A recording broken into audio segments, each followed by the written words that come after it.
Hello guys, welcome back to Bangali life Tithi. তো আজকে আমি চলে এসেছি একটা নিউ ভিডিও নিয়ে। তো আজকে আমার কাম্মা একটা গীতা পড়বে। গীতাটার নাম শ্রীমদ্ ভগবদ গীতা। যেটা পড়লে সবার জ্ঞান হবে, যেটা জানলে সেটা পড়লে সবার জ্ঞান হবে। তো চলো, যখন স্টার্ট হবে তখন আবার আসছি।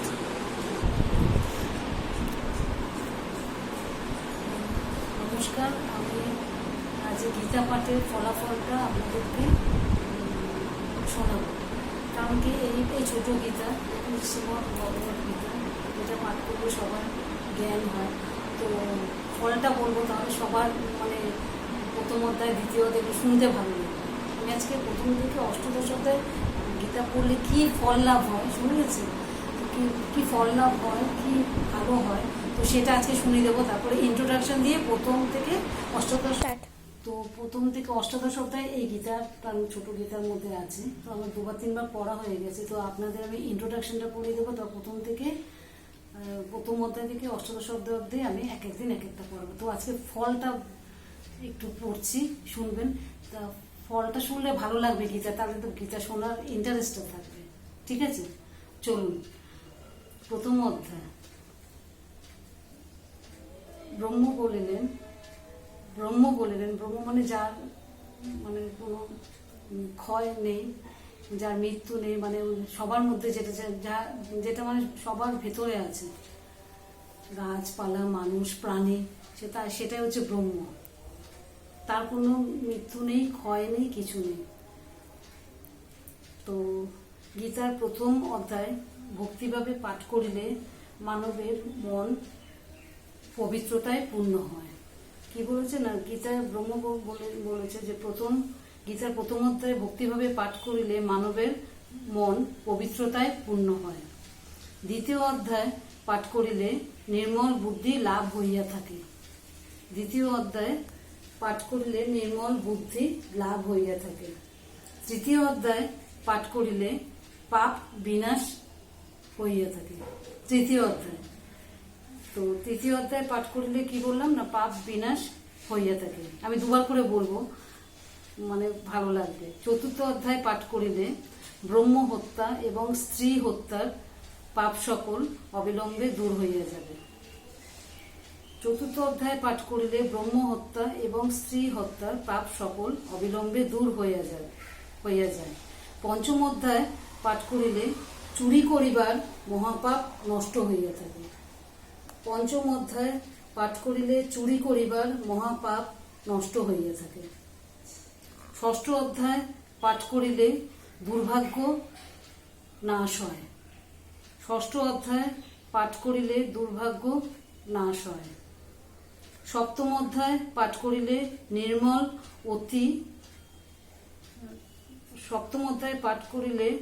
নির্মল মতি লাভ হইয়া থাকে।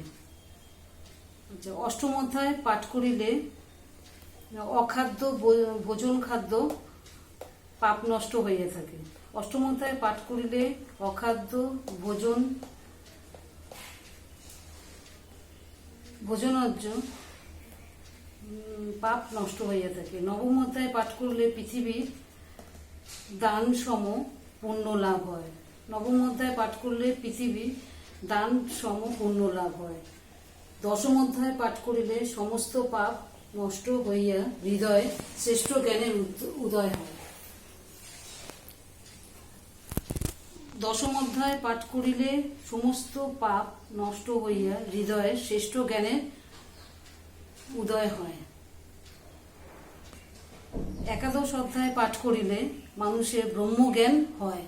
একাদশ অধ্যায় পাঠ করিলে ব্রহ্মজ্ঞানটা কি, তো সেটা হয়। একাদশ অধ্যায় পাঠ করিলে মানুষের ব্রহ্মজ্ঞান হয় এবং মুক্তি লাভ ঘটে।